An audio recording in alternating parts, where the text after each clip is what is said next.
well. Evening, everybody. We've got a few people in now. I'm not going to rock and roll it until a few more jump on, but I can't see anything. so up on the top of the screen, you'll see like it'll say one like 4 people. And how do I get to see the comments? There, can somebody comment on here?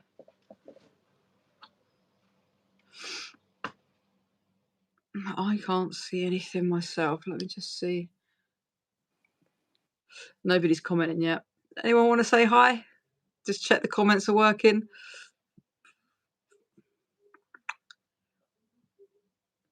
I'm sure I got the comments on.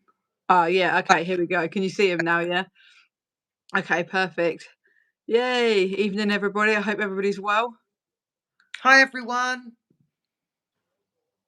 So we've got a very special guest on tonight. Hardly special. Yes, big up the Irish. Evening, Jenny. Hi, everyone. Hey. All right, so let's get the ball rolling. So, guys, anyone that's new to my channel, my name is Francesca Fattore, otherwise known as Fran. I served 3 years, 8 months behind bars for conspiracy to supply Class A drugs. I served, I think it's about 14 and a half months in Bronzefield and the rest of my sentence in Send. You know, I come from a great loving family, you know, all was good, just got into drugs at a very young age. And yeah, got addicted to that whole lifestyle until the day I got caught. Hey, everyone. So most of you know me anyway. So I'm going to let you introduce yourself and say a little bit about you. Okay, thank you. So, well, first of all, thank you very much for inviting me. I feel very privileged, actually, to be here tonight. My name's Glenna. I was a mental health worker in Bronzefield for a year. I think it was 2016 to 2017. I think that was before your time, Fran, I believe. Yeah. Yes, I was a mental health worker. I enjoyed it very much. Loved the women there. Um, didn't really get on with the prison very well, but that's another story. Just a bit about my background. I'm a qualified psychotherapist, qualified in 1995, which is quite a long time. I'm a clinical hypnotherapist, qualified in 2008. I'm an IDVA, which is an independent domestic violence advisor, and I'm also a mental health training instructor. She's a lot, guys. She's a lot. So yeah, we have been speaking. Hi, Helen. We've been speaking for quite a bit on and off, haven't we? Actually, you reached out to me a long time ago. Yes, We always planned to do some work together, and now this year is the year. You know, full commitment. So now we are going to be doing quite a bit of work together. We have some good plans coming up, but you've got to stay tuned to see what's coming up ahead. But absolutely. it's going to be so different, guys, because we're both behind the walls, but in different roles. You know, I'm an ex-prisoner, higher, you know, and Glenna's a mental health, mental health worker, sorry. You know, so she sees it from a different side. Hey, Happy. So it's going to be really, really interesting. We will be doing, hey Tracy, hey everybody, sorry. So yeah, we will be doing a lot of work together. We'll be doing Q&A so you can ask questions. But what I find really refreshing is I will sit and tell you stories about the mental health in prison, especially Bronzefield was the worst that I've seen. And you've actually witnessed it firsthand, you Absolutely. know. 100%. And just to prove to you that I've witnessed it, I actually struggle with post-traumatic stress disorder because of it. Yeah, you did tell me a bit about that. What kind of like, you know, what would you say without giving too much away too soon? What was one of your worst experience there? For like, so I'll just jump in quickly first. For me, I think the one that really stands out for me was when a girl came out of her cell. And this was actually in Send, but she'd come from Bronzefield Yeah. and she'd literally scratched the whole of her face. But I'm talking, she had just because obviously, you know yourself, when someone's a self-harmer, they're Yeah. not allowed anything that they can use, so she's literally just gouged her whole face, but I'm literally, like, it was horrific. It was all fresh, it was, over her whole face, and it's like, oh, you just wanna fix them, but you can't, like. Yeah, I mean, I am a self-certified rescuer. That's probably how and why I became involved in Bronzefield in the first place. The worst thing that I ever saw, in my opinion, was when a young prisoner was behind her cell door, and she was asking me to come over and speak to her. And I went over and spoke to her, and I said, "How are you doing? Are you okay?"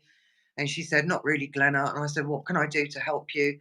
She said, "Can you take my cup?" And I said, "Of course I can take your cup. Why do you want me to take your cup?" And she said, "Because my thumb's in it." And I said, "What do you mean your thumb's in it?" I couldn't quite comprehend in Just but about. some of them are a bit cuckoo, so they. Yeah, well, kind of, yeah, but you can't, yeah.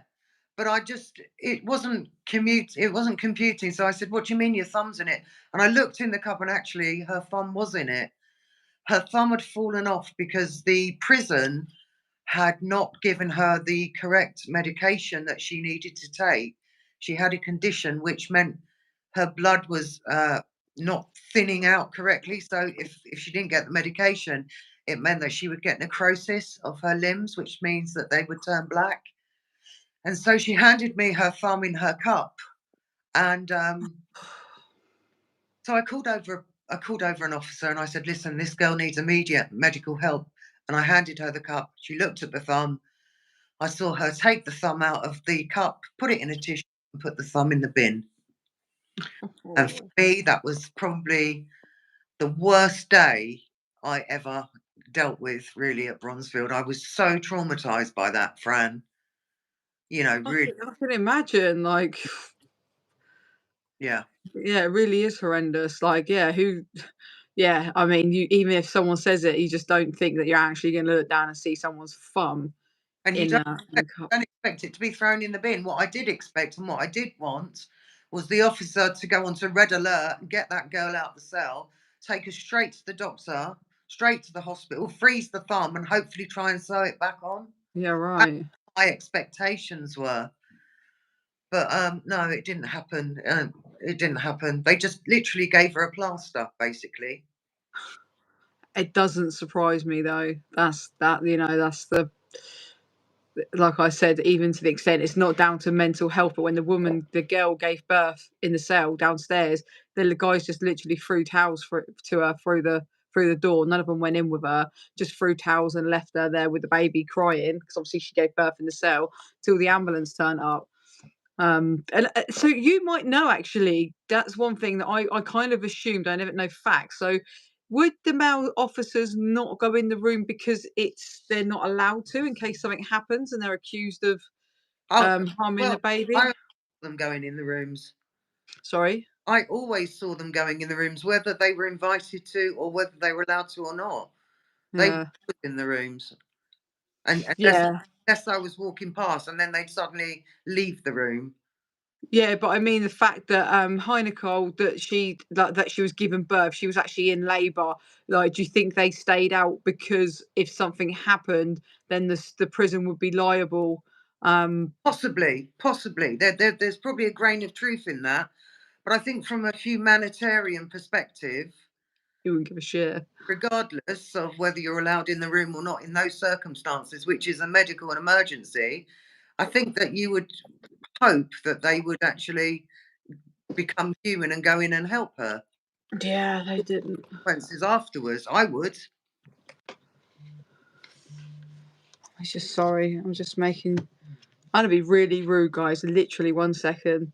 Steve, I'm just doing a live on YouTube. I'll call you after. Is that all right? All right, buddy. Bye, bye. So this is the guy that I was talking about, Crazy Steve. Yeah. So he's just done a book, guys, and I think we're going to do a podcast together. And he's got, oh my god, his story. He's just got a book out. I'll get it up in a minute. And you guys, if you like to read, you need to check it out because his story is just out of this world. And he's all for mental health for men. It's not that he is against the women, but men don't speak about it enough. And he's a proper proper lads. So it's so amazing to see somebody, talk freely the way he did, and he's been through some hell. Um, yeah, it's called Alone with Crazy Steve. That's the front of his book, guys. So Yeah. Alone with Crazy Steve. So yeah, if you guys like a read, you need to read that. Anyway, back to us. I do apologise. I just didn't want to miss the call. Yeah, so yeah, that's some mad stuff. So how long? So did you say you went to Bronzefield twice? Sorry. Who, me? Yeah. Did you say you went 2 different times in a prison? No, no, no. I was in Bronzefield for a year. Oh right, okay, yeah. That's what I thought you said, but then I thought you said a different time.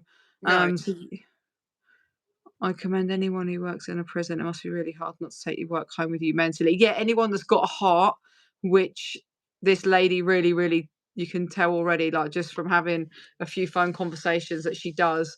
And I can't imagine how tough, especially doing the job that you did. Like, how did you switch off?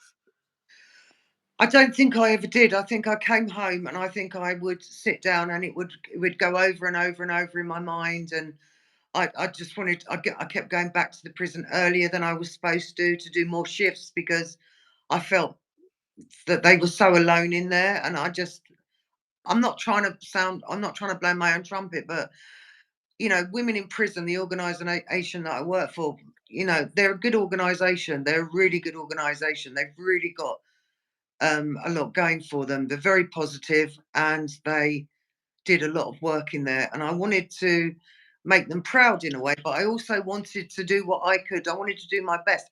And I actually loved the women. They were absolutely fantastic people. So I enjoyed spending my time with them. Absolutely loved it, every second of it.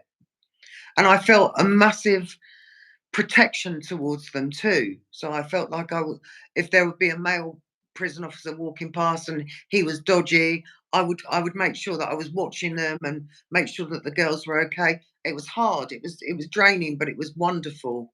Yeah, a very rewarding Experience. because Wonderful I experience. Yeah, I did, so obviously you know about the listeners, so I was a Yeah, listener. I really was quite passionate about supporting women, and when you're locked behind the door for a lot of women, for me that was heaven. That was once I got to love myself, that was my best time. That was like, yes, hurry up, hurry up. But before that, my brain couldn't handle it, and it's the worst time for women. So being a listener, obviously, you know that we get called out throughout the night, and it's different for us because even though I knew somebody wasn't okay, I was like, right, okay, I know in like 4 or 5 hours' time we're unlocked and I've got the passport to walk around the prison so yeah, I can go and check on them the next day.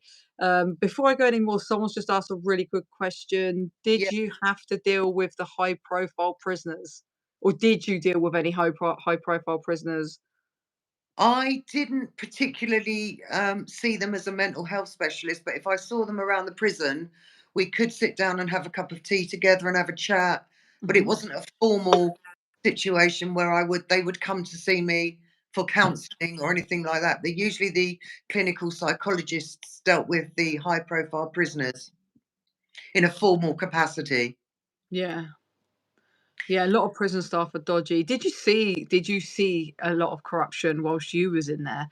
Like whether it be drugs, relationships and stuff like that?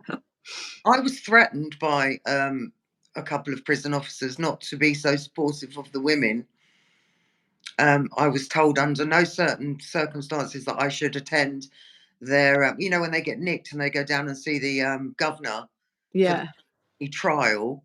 yeah, Well, a lot of the women would ask me to go with them. And I remember one particular day, one particular prison officer asked me, and I was walking through to go down there, and I was approached by quite a high-ranking member of staff who said to me, "You won't be going to the room with so and so, will you, Glenna?"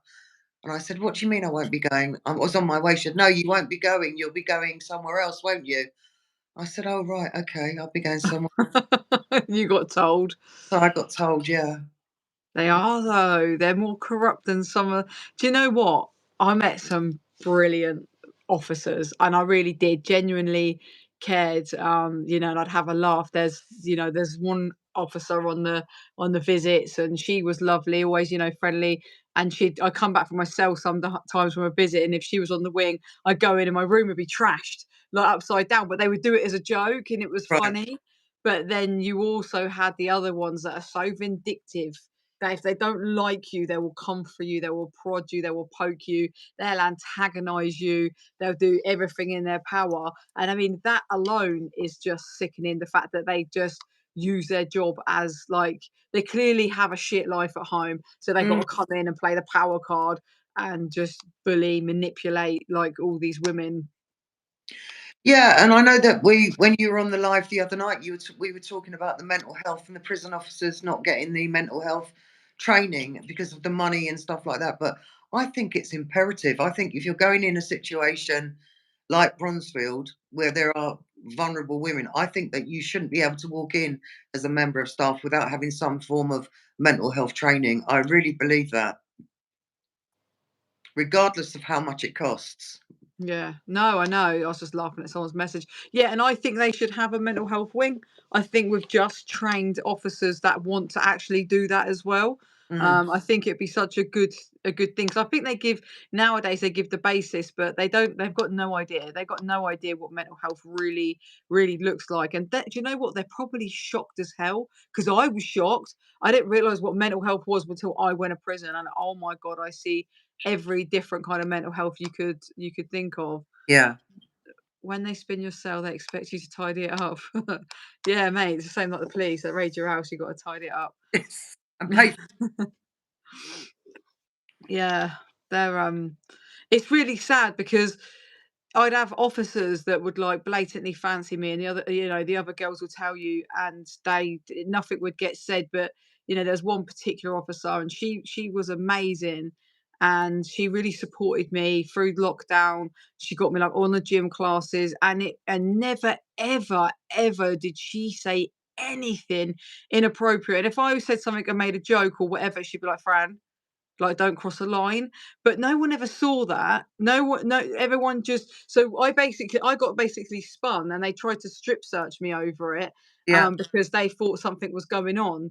And but it wasn't that. She was coming because she genuinely cared about me, yeah. genuinely gave a shit. And because I'm not a rude, I'm not arrogant, you know, I can have a bit of an attitude, who can't? But Mm, I have respect. I was brought up, I wasn't dragged up. So you know, this one officer then gets pulled aside and is like, "Oh, you need to set boundaries, blah, blah, blah." And it's like, are you mad? These other officers are coming to my door. They're blatantly being inappropriate with me, doing what God knows what, saying God knows what, letting me vape on their vapes, letting us vape, uh, all sorts. But yeah, yet, this one time, this one officer, it generally cares about me. And it was like, I know an officer, she'd never been my friend, but she was my friend through lockdown. And she, you know, she gave me advice and stuff like that, and it still sticks in my head now. You know, and it's mad. It's just it's sad how they're so backwards in there. They're so backwards. They don't see a yeah, decent officer. You've put this officer in tears. You've spun my room. You've tried to strip search me, and I'm like, nah. They're like, I said, take me to the police station, and they're like, what? That's not an option. I said, but strip searching me ain't an option. I mm, said, so take me to the police station because I know the rules. The other girls don't know, but unless they've got proper grounds that you got contraband or a phone or whatever, same thing, they can't strip search you. It's illegal. You can actually sue them. So I'm going, no. She's like, oh, you'll get a nicking. I said, give me a nicking. Let's go. Come on, then, yeah, let's go. And then she was like, oh, just strip to your underwear, one half, then one half. I was like, okay, cool. And I did it. And then, but no reason. And I said to her, I was like, why? And then she was like, Fran, I swear to you, she goes, we don't know. We've just been told to spin your room, and we've been told, but if they thought I had drugs, which I never did, if they thought I had drugs, they would have they would have pinned me down and strip searched me because they can cut my clothes off. And if they thought I had a phone, I'd have been taken to the boss chair. yeah, So it was all to do with this one officer that's actually got me through the lockdown. That mm, you can't go, wow, what an amazing officer. No, you want to let all the sly, yeah, manipulative ones that like me, and they'd poke me and they'd antagonize me to get me angry. I would literally like blow my mind. And then they want to come and apologize. Oh, I didn't mean it. yeah. Okay, but you know, you're prodding and poking me, and that kind of game's dangerous. It's dangerous and it's messed Absolutely. up. It's disgusting. It is what it is. It's disgusting. It's abusive. It is. That's what it is. But I'm glad to hear that you found an officer that you could actually trust, because I didn't find one. Yeah. So that's good to hear. Yeah, do you know what it was? 'Cause she didn't mess around, like, Yeah, no matter what everyone said, everyone would say stuff to me, "Oh, yeah, they've lived whatever, whatever." Alright, whatever, I don't care because that's right now, she's getting me on all, like, the gym classes, she's keeping me mentally sane, and I don't really care what anyone thinks, I don't care what anyone's got to say, like, you know, I literally couldn't have done my sentence without her and my friends, obviously, my friends obviously come first, but them 3 gym classes a day stopped me from wanting to do something stupid because my mental health went yeah, like that, I yeah, was only 3 months before prior found out my mum, was terminally ill with cancer, yeah, so it's like I've lost my mind, and I'm not just losing that, I'm losing the freedom of working outside 5 days a week, staying at home, having a mobile every day. So yeah. it wasn't just lockdown in lockdown, it was like my freedom was Yeah. taken and then lockdown in prison. So it was a lot. Absolutely. I mean, it's too much, really. It's too much, and that's why I think mental health workers are so important inside prison. Yeah, they was a really good team in Send. I never had to engage with them in Bronzefield, but Send they were good. They done the best that they could. Yeah. And there's a lot of women in lockdown, a lot of people are feeling it, and Mm. there's only so much they could do. I mean, I remember when I would walk past um, one of the wings, and there'd be women having seizures on the floor, and I'd rush over to help them, and the prison office would say stuff like, "Oh, just leave her. She's just pretending," and the other direction. And she wasn't pretending. She was actually having a proper seizure. It's mad, isn't it? Tell you what, it reminded me of being in a war zone. Not that I've ever been in a war zone, but it was a bit like being in a war zone at times. I know, yeah, Bronzefield was manic, wasn't it? It was crazy. You'd be Yeah, there in the morning before the doors are open, you can hear a pin drop. As yeah, soon as that door opens, my description, and I'll always stick by it, is like letting the animals out. yeah. They used to all rush to the gate, and you'd see about 20 women standing at the gate, and they're all going, "Glenna, Glenna, Glenna, please, I've got to go here, I've got to go there," or "Miss, Miss, Miss, Miss." And I used to say, "Please don't call me Miss. Please don't call me Miss. Call me anything you like, but don't call me Miss." And they found that hard to deal with, because it wasn't something that they were used to. But it was just something that I couldn't cope with. I wasn't any better than them. I was their Yeah. equal, and I wanted them to know that from day one. Yeah, and that's what they needed, people like you, and then Absolutely. they're just too quick to not, but it's when you're good and you care, they don't want you there. You gotta be bold, not care, close your eyes to all the corruption and not say anything, and that's when you fit in. Do you think some prisoners shouldn't be in prison due to mental health? Yeah, Mark. They've already, I had this conversation that when the mental hospitals are full, they will get thrown into prison because they're too dangerous to be on the streets, and that's why they land up in there. But some of the mental health literally is out of this world, out of this world. I remember one girl walking around, I can't remember if it was like a dressing gown robe, whatever it was, with a laundry bag, walking around like it was a dog, just walking around and wouldn't talk to Yeah. nobody. She was actually scary. Um, like it's another level in prison, isn't it? I've never, yeah, like I said before, it's opened my eyes up to mental health hugely. I mean, there was a poor woman that I dealt with. I think it was probably on my first week in Bronzefield. Actually, I was being accompanied by one of the nurses, and we had to go and interview this lady who was seriously psychotic, and I mean psychotic. She was sitting in a room. I was sitting by the door, and the nurse was sitting next to me, and she was in front of us. And she just stood up and she looked at the wall and she said, "If I don't kill you both now, I won't get my special gift from God." Oh And, wow, and honestly, she was about 6'2". I'm not kidding. And Jesus. this poor nurse, I don't know whether she'd got compassion fatigue or she had lost the ability to see danger because she'd been in there for so long, but she wasn't recognizing the danger. And I was having to prod her and say, "I think we ought to take this lady back to her cell." And she was saying, "No, no, no, let's carry on." And this woman was saying, "If I don't kill you, I won't get my special gift from God." And you know, it was like the blind leading the blind, friend. You know what I mean? I can imagine. It, it was it was crazy. But she didn't get any help. She shouldn't have been in prison. Yeah, I know, that's the thing is, like I Absolutely. said, the danger to the streets, to themselves, so Yeah, they throw 'em in prison 'cause it's the next best thing. Just yeah, nice to have to see that she was suffering. I'm really sorry to hear that, Jenny. Yes, suicide's yes. it's So a sorry. horrible one. Horrible one. My best friend's brother killed himself when we were younger. It's, can't believe we said it was wrong, but yeah. Yeah, she's only in Bronzefield prison because she's going to court.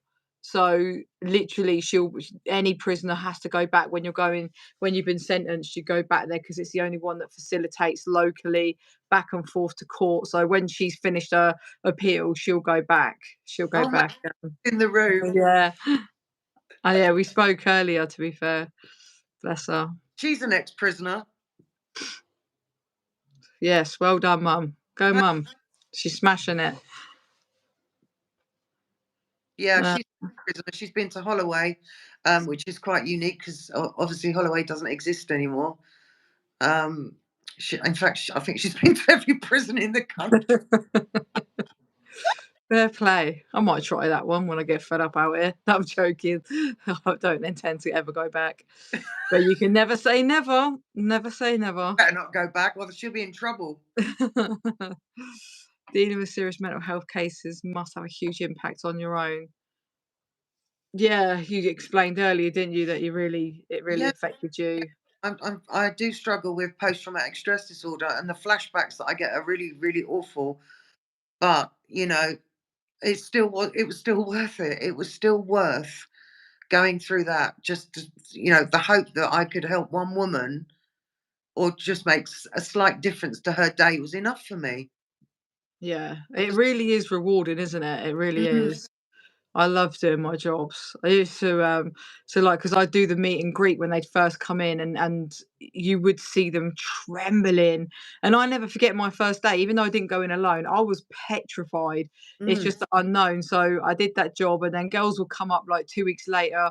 Oh, can I give you a hug? And I'm like, yeah. There was like, I'm moving jails now, but I never forget what you did for me. Like, and it's just like, wow, like just going and visiting them every day, and just it's gonna be okay, it's gonna be okay. And then you watch them grow in a person and their personality come out, and they're not so scared. They're settled, and you know everything you said is facts. You know that, they're like, yeah, you're right, friend, you're right. And then you can kind of move on and then go to the, like, focus on the next one that's really struggling. And I just found it so, so rewarding, just being able to sort of give something. And just like, I just remember going, like I said, going in and the way I felt, but there was no induction workers then. They didn't have the red Oh, coats. okay. So they brought it out, just I think they had one girl. So you must remember AXA. Do you remember AXA? Little AXA? Tiny No. little girl she is. Oh, she was a prisoner, but she was like, you'd come through and you'd meet and greet her straight away. So there Oh, was her. Asian. Yeah, Yeah, yeah. I do remember her. Yeah. Yeah, so she was there, but then they made a little while into my sentence, they'd done groups of, like, so there'd be 6 of us, so we're doing night shift because 'cause they'd come in up till 12:30, 1 in the morning, so there'd be 2 of us on a different rota each night. So, yeah, so, having that, I think that's one of the best things a prison could have done, Yeah. because then I know, right, you've been in before, I don't need to see you tomorrow, right, you're an absolute wreck. I'll be to yourself first thing in the morning, I promise you, I'm coming, I'll show you the pod, I'll tell you the ropes, and I'll come back every day that you need me to until you're okay. Yeah. Bit like, really. Hmm? It sounds very similar to what I was doing. Mm. You get really, like, you get not hooked, but you get passionate, don't you, about just wanting to make sure they're all right. You absolutely do. And you stay at home and yeah. So some good questions in here. So, do a lot of people who were okay on the outside end up on medication and dealing with illnesses due to the conditions, environments in prison? Oh yeah, I mean, I had one particular girl who was she human trafficked in Pakistan. So she was in a basement. She was kept in a basement, and she was tied to the wall, and she was forced to eat her own feces and drink her own urine. And this guy who was a customer felt sorry for her, and somehow got her a fake passport to England. She ended up at Heathrow, and they put her they put her straight in Bronzefield. I've got no idea why. To this day, I don't know why. But she was on no drugs. She was perfectly stable when she came in, and she was an absolute wreck after a month. Wow. An absolute wreck. I mean, you can see why she was a wreck. I mean, the human trafficking side of it on its own was probably enough to finish her off, but she was pretty strong when she came in. She thought she was just coming in before they sorted out her passport, but I heard that, she's probably been in there for about 3 years. Jesus. It's mad. I think I've seen more negative about medication than I have good, but I have actually seen good stuff and heard good stories as well, but definitely would say more worse than good, where Yeah, people just there's a lot of people sell their medication as well, like people that take Subutex, like they've never touched them before, but yeah, other girls end up, "So just try it," and then they end up selling theirs, and then they got an addiction to, prescribed meds. So it's quite a dangerous game in prison because it's so easy for the yeah. girls. They just And put I them think in. in that situation, I might end up the same, Fran. Mm, I mean, I've got to be honest with you, it's not an easy environment. It is no, survival of the fittest. It really is. yeah, it is literally you got to go survival mode or you're done. Absolutely, 100%. So I'd probably end up the same. Yeah, a lot of girls that have gone in never touched drugs before have really bad habits. I've said it before in one of my videos that this girl, she got really bad on spice, never touched drugs before in her life, and then she become a proper spice head, and literally she was paranoia galore. She was telling me the TV was talking to her. Oh, just the stories were just mad. She just went from being just this little kid, real small, petite, didn't bother nobody, to then just this absolute, what do they call it? Not schizophrenia, but she just, yeah, just literally couldn't. She just thought everyone was against her. She thought the whole landing was coming for her. This Paranoid. TV show, and the thing is, yeah, you can just say no, like, but it's people getting they get so prisons are a really, really scary place at first. So people get sucked in by the other, the more gang girls, and so they just do it to fit in. Or girls cannot mentally cope with the sentence, so they're like, try this, and you know what? They'd rather do that than be on with their own self. Do you know what? No, I've never tried hooch. The girls used to make it all the time, but there is no way in the world that I was ever desperate for that dirty stuff. Smelt like puke. It looked like puke when it was like brewing and stuff. And the consequences of that can turn you blind. I was never that desperate. Not in a million years. I think it's really hard to explain to somebody what prison is like if they've never experienced it. It's such a unique environment, um, where, like I said earlier, is sometimes it's a bit like a war zone, because you can turn the corner and you can see people self-harming, and then you can turn the other corner and people are screaming. Then you can walk around the next corner and somebody's got sugar thrown in their face, and it's just like, it's just crazy.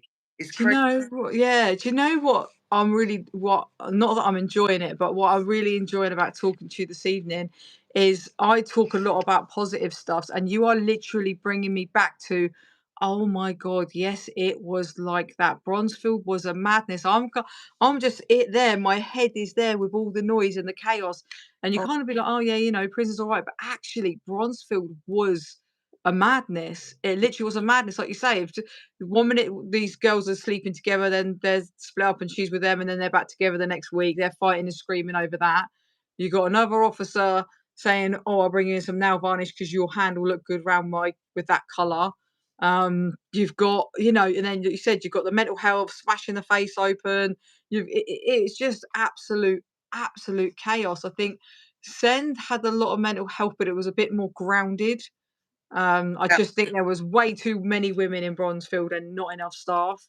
when I went to visit my daughter, and I used to go and visit her every week in Send, it did come across as a much calmer environment. She seemed calmer in Send Mm. than anywhere else. She seemed calmer. But yeah, I mean, it was crazy. It was. It was out of this world. Do you think the prison system is failed by the government? 100%.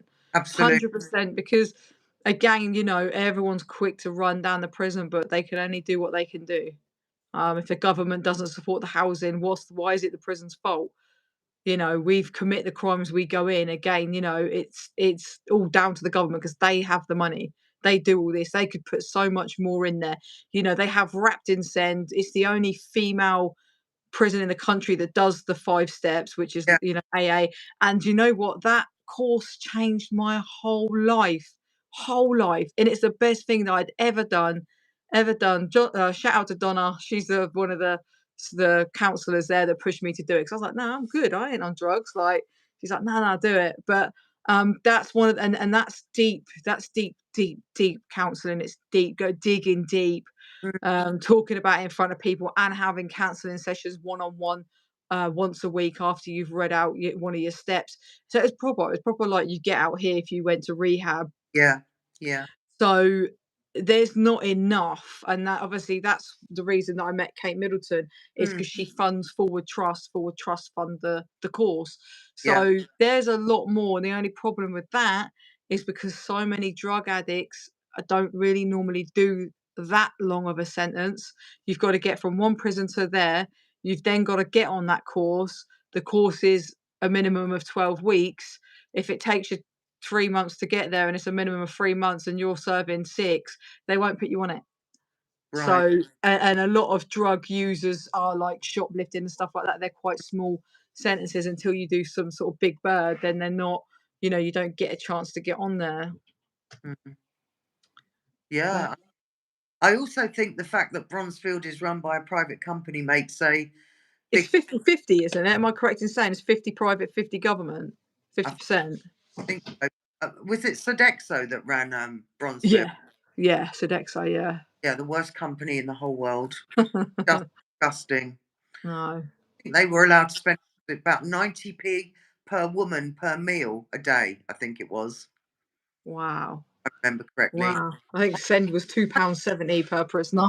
Might have been a bit less, but I remember 90p a day stands out for some reason. 90p a day I on. know.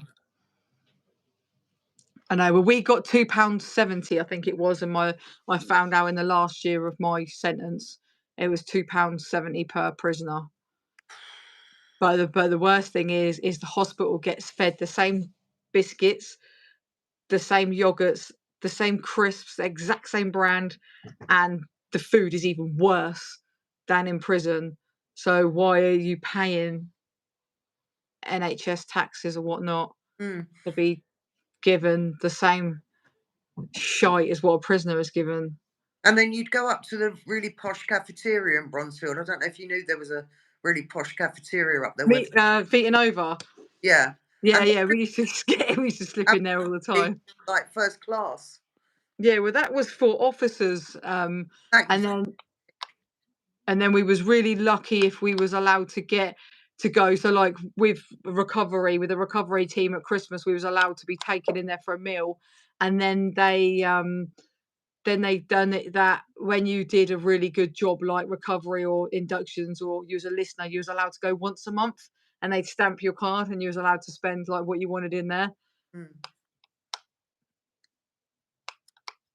Pegasus UK, if you can't do the time, don't do the time. Well, I think that's probably accepted by the majority of prisoners that they are doing the time, but we're just talking about the dynamics that go on in prison whilst you're there. Well, it's accepted that they are going to do the time. They're already judged at court by that.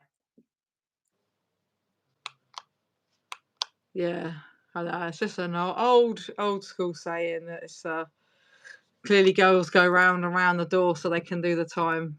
Yeah, but yeah, it's difficult. It's a difficult one. That I mean, That's the thing, is that yeah, that's why I say it and I'll say it again. Time, watch time. If you've got no clue about prison, watch the female time. that is the woman in there that loses her kids. That's exactly how it works on the outside, and you just get put in that vicious circle of going round and round. Yeah.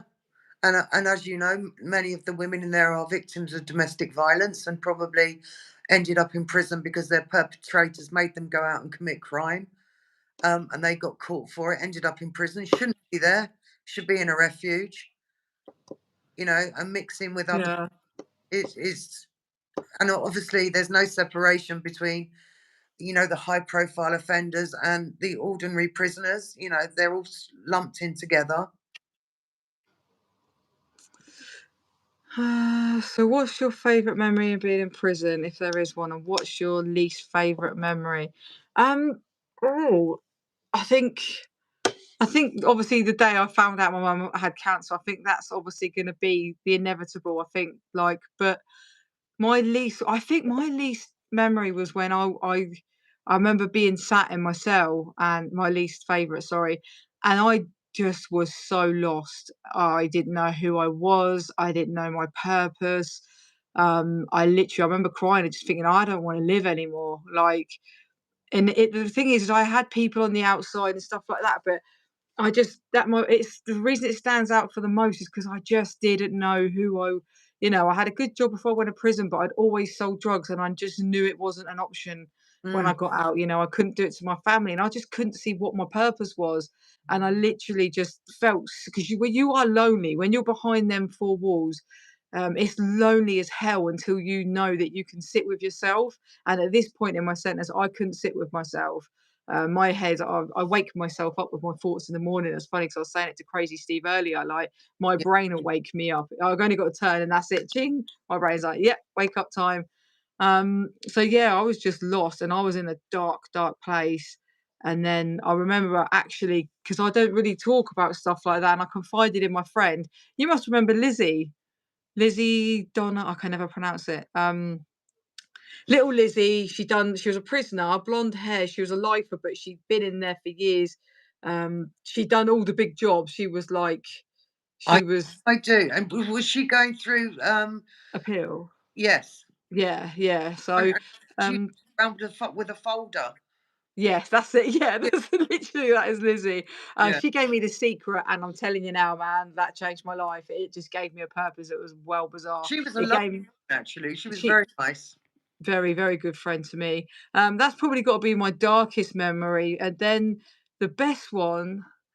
Do you know what? It was my best mate Max. That I met her as soon as I landed in Send, and we just have such a laugh. I think Christmas in lockdown, the last Christmas was the best memory. We all got together, the whole landing. We chipped in food, for food. We cooked in ourselves, and everyone was struggling. People were missing their kids. I was missing my family, Mm, my partner at the time. All of that sort of stuff, and we just everyone forgot all the arguments, all the bitchiness. Everyone just united together.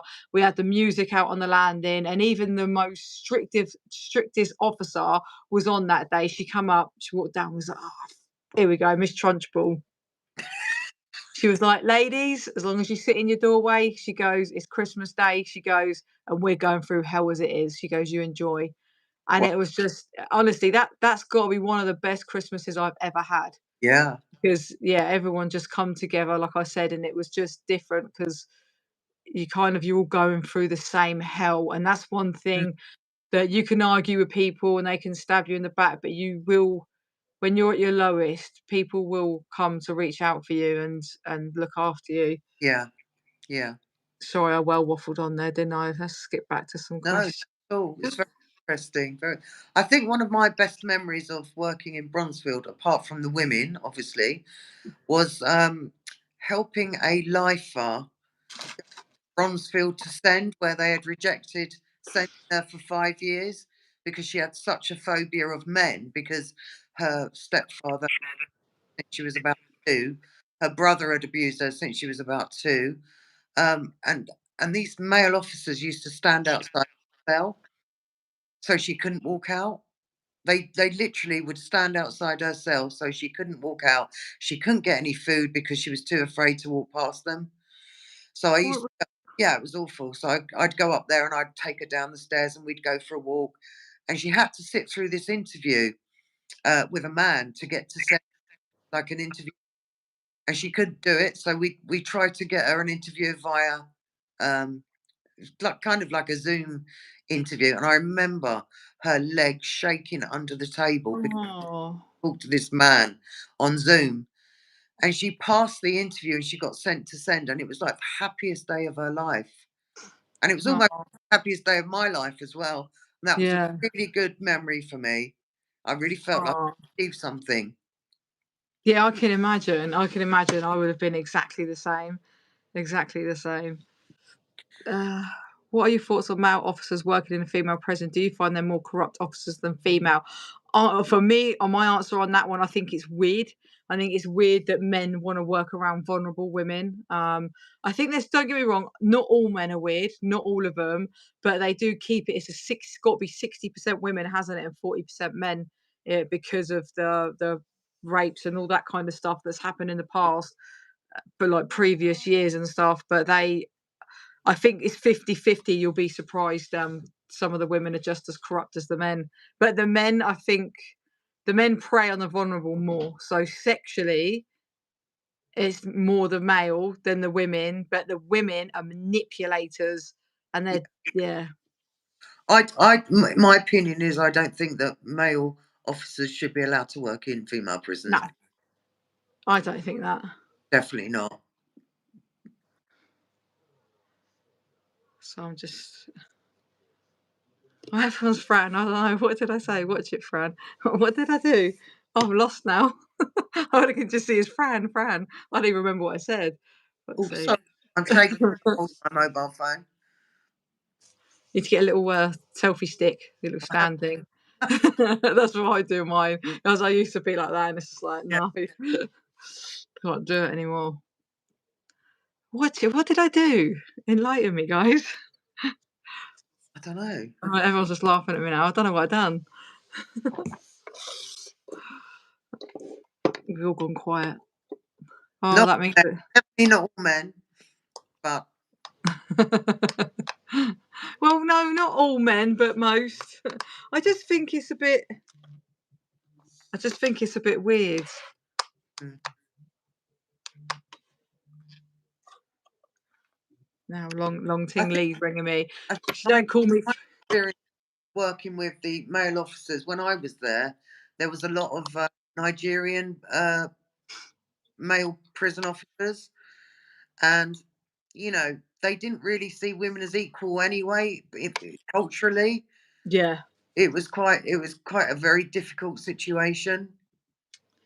Do you know what though? I actually remember I got kicked off house block 4. I got caught with tobacco in my room after the smoking ban was done, Yeah. and I lost my listening job. I lost my I know I was a recovery mentor. I lost that job, Mm, and I got put over to house block 3. And I think his name might have been Mark. I can't remember, but I went over and he was like,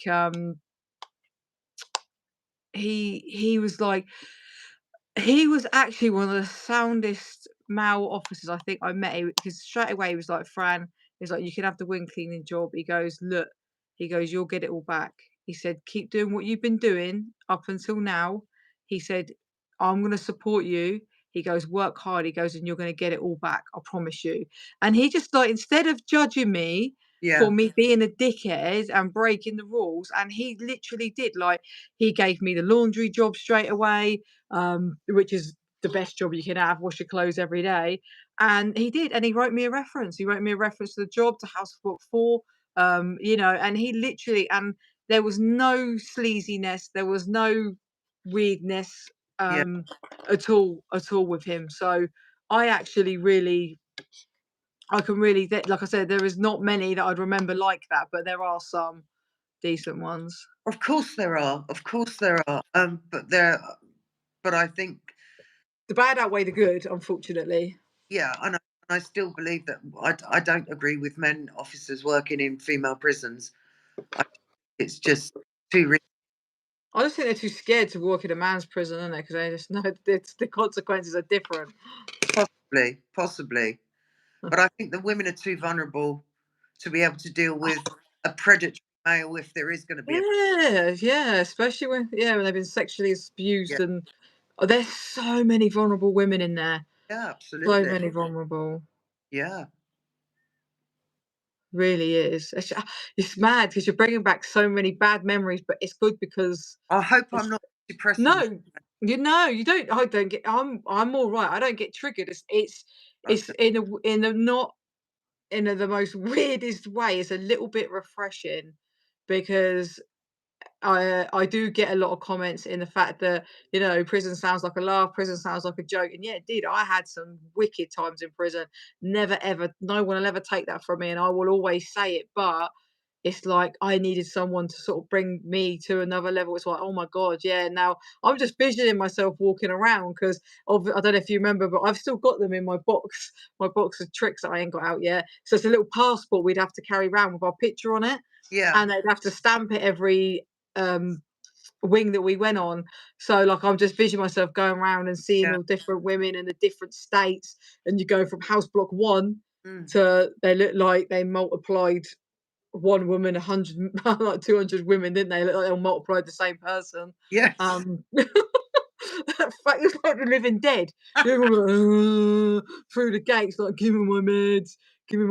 Oh mate, that's something yeah. else. It's I really remember sad, being really sad.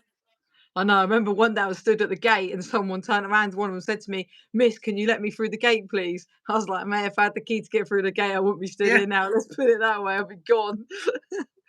But yeah, just fucking some madness, madness. Some of the girls. there's a question there for you, Fran. Mark, 100%. I say it every time. Prison was the best thing that happened to me. I wouldn't be I wouldn't have the relationship with my mum that I have now if it wasn't for the counselling I had. Um, I wouldn't have changed if I hadn't gone to prison. So for me, I had a very, very good experience with prison, but because I wanted to change my life. If I'd have gone in 10, 15 years before, I would have been in and out of prison. I'd have come back out and I'd have sold drugs and I'd gone back in and out, in and out. It was just the right time of my life that I kind of matured. And I just didn't want to hurt my family, whereas I was a very selfish person like years ago and I wouldn't have cared. So yeah, it was the best thing. Definitely turned my life around for me. And you know what? Prison was the best thing for me as well. Really, it really was. It Hey, was. what? Go on, elaborate. It was I'm reading while I'm listening. It was the best experience of my life. Absolutely the best experience of my life. Yeah, it's mad, isn't it? And the thing is when you say that, so that's why I'm really excited to do some work and stuff together because we're literally there together side by side, but we're not. Yeah. We're not, and you've got it from a different angle than what Yeah. I had it, Mm. and no one can ever experience that. When I say it's a world inside a world, it's a world inside. All the morals go out the window. Women just it's Yeah. crazy. Mm. I used to take the piss out of the officer. One officer, I was like, "Go away! You're a prison pig. Move from me." I didn't like it. She'd do, "Go away, go away. Like, leave us alone. And if you're coming in here to sit and watch a film, we're vaping. Or if not, get out. Should be in our association room, chilling, watching a film, sitting with your feet up on That, the sofa." So, and it is like they think, well, they are. They don't think they're the police, but they kind of are. They're the police of the prison world. So that's a world. We got police outside, and it just goes to their head. yeah, absolutely. It does go to their heads. It absolutely does. Thank you, Mark. And I don't think prison officers are actually equipped to deal with the trauma. No, They're really not. they're not.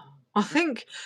I think that's why a lot of staff leave. I think why the turnaround is so big Oh, because it's massive. they Yeah. don't know what to expect. They Mm. have no idea. They think they're going to go in, you get behind your door, and that's the end of Yeah. it. Blah blah blah. But actually, um, it's fucked up. Mm. It's fucked up. It's messed up, and all the officers sleep with each other Oh, I as know. well. They I, all they have affairs with their partners, with other people. yeah. Like it's mad. It's mad. And Yeah. I don't know who sleeps around more, like officers with officers or prisoners with prisoners. Um Be the same. literally. literally, and a lot of girls sleep around, like, just for the comfort, Yeah, just for the sheer comfort. yeah, yeah. Oh, thank you.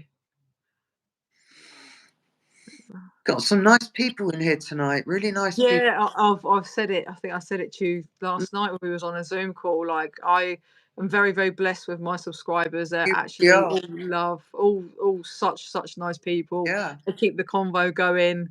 Um, yeah, no, I am very, very blessed with you guys, and I'm always appreciative of you jumping on the live, staying tuned to my channel. Am I seeing the comment? Is there any more questions that we haven't answered? I think there might have been a few. I was trying to skip through, but I was trying to listen to you. I was trying. Thank you. Um, yeah, well, Fran's freaky family. Yeah, yeah. It's like my little YouTube family, my little tube babies. Yeah, they're really nice. Really nice. Literally. Oh, And the fact that but they've come out of their way to spend some time just to listen to us is really, oh, really nice. I appreciate you guys. Honestly, I couldn't be here without you guys. So, uh, oh, thank you, Ruth. Is my daughter? Are you still in here, Keely? Yeah, no, thank you, Jenny. Fran's Famalam. Yes. Yeah, no, but I do. I am really grateful. As I said, Yeah, Fran is a force of nature, such a lovely. Thank you, Susan. she Oh, absolutely. stop it now. You make my head go like this and you make me blush. No, I'm joking. It'll take more than that. But no, I am grateful. I am. And to be fair, like I've never done a live on my own before, and it's you guys that gave me the confidence to do it. I was like, do you know what? I'm just going to do one the other night. I was like, you know what? I've got a wicked little like group that come in, and I've never received any stupid comments, but not even hate. So yeah, so thank you guys. You actually build my confidence as well. So you guys don't really actually know what you do. It's you enjoy the channel and you help me grow as a person. It's a brilliant channel. I mean, I was so excited to be on tonight. Oh, good. Really I was excited to have you on. wash my hair, Fran. I know every time I come on, I've washed my hair, but I get home from work and then I have to like sort dinner, make sure mum's all right, and then I like eat and jump in the shower, and it's like I need to wash my hair. Yeah. Wow. Thanks for answering question about memories of prison. Would you rather do a 6-month trip in Bronzefield or a 12-month trip in an open prison? So I've not done an open prison like the one in Kent, Eastern Park, but I'd rather do 12 months. If I could do 12, the wing that the privileged wing I lived on is shut down now. It got condemned. But if that was open, I'd rather do 12 months in Send on there than 6 months in Bronzefield in a heartbeat. Guys, I know I've said it a few times. I need to get my box out. I need to get my box out with the menu sheet, the canteen sheet. In comparison to what Bronzefield, it's horrific. I've still got my key belt. Have you? Yeah, I've got it in my drawer. Nice. What are your options on Bronson? Should he be released? Yeah, let him free, man. Oh Get him God, yeah, out. yeah, Yeah. definitely. Yeah, definitely should. Yeah, I think I've got my little passports. I've got my ID card. I've got a laundry bag, gym bottles. I've got a pair of the blue shorts and prison issue blue shorts and vest they give you. It's I've got a bag. like what you do at a hotel, isn't it? Before you leave a hotel. Yeah, you got to get your souvenirs. I Yeah, had to because I kind of knew I was going to do something like this. I got a little bag. I think that's down there actually. A little bag where where they seal the little yellow tags. I got a yeah. DVD in a bag like that. Mm. I can't think what else I got. So we'll have a look. We'll have a just do a free for all one night, and we'll just get the box out. I keep going on about it. Everyone thinks I'm lying. I was half tempted to grab it now, but I can't. I didn't go to sleep till about 3:30 this morning, so I was very moody at work. So I got my. I said, I'll have a word with myself tonight, guys, and I'll go to bed early. Oh, my daughter was a lady prison officer. She failed by 1 point. I'm glad she failed. Yeah, I'm glad she failed too. Yeah, I should, Samantha. Mm. Best thing that Yeah. ever. To her. Yeah, I don't like. It's the way that and it's the kids coming in being officers as well, you know, they're like Yeah. 18, 19, or they've just come from McDonald's or KFC or something, and then they wanna come in with this big bad attitude, and it's like, "Please, Mm, please." mm. It's a bit like the young police officers that are joining as well. They're just as bad, aren't they, really? Yeah, they've just got no life skills. No. You've not lived life, man. Don't come and try and, Bye, oh, Alfie. take care. Thank you for joining. Thank you. Bye-bye. Oh, well, listen, it's been absolutely amazing, this Uh, evening. I've really, really enjoyed it. And thank you for taking me down memory lane. I needed a little bit of a recap, my and it was my not pleasure. in a negative way, so at all. Mm. Yes, 100% free the IPP prisoners is absolutely fucking crazy. They do. Right, guys, thank you all so much as always. Who wants another live in a couple of days? Who wants us back on? Hands up in the air. No, thank you for tuning in, Jenny. Honestly, loved you all. Thank you, Jenny. Well, we'll be back anyway, so I'll Yeah, put we've got a something lot of up. work to do, Fran. Yes, we have. We have. We've got a lot of work to do. We do. Oh, Oh, everyone's saying yes. How yeah. lovely. All right, we'll jump back on. Does this sort of time work for everybody? 8:30, yeah? We can do what day is it today? Tuesday. We can do Thursday if you're free. I am. Thursday. Should we say Thursday at 8:30? Does it Yeah. work for everybody? Mm. Thank Again, you. Tea in or a I can't even. tea Tea, in or a takeaway? tea in No, or a I don't know. takeaway. I'm just guessing that then. I just started getting ahead of myself. Thank Ah, you, Teesside. Thank you. Bye, cool. Laura. Cool. All right, we'll see you guys in a couple of days. Always sending big love. Bye, Thank everybody. you. Nice to Thank meet you you. again. Thank you again for tonight. Much appreciated. You're welcome. And we'll see All you right, soon, I'll yeah? pay you then. How do I get out of this room, Fran? I'll kick you all out. I was just seeing what everyone was saying. Cool. Right, we'll see you in a couple of days. Take care. Take care. Bye-bye. Bye. Bye. I don't think I can get out.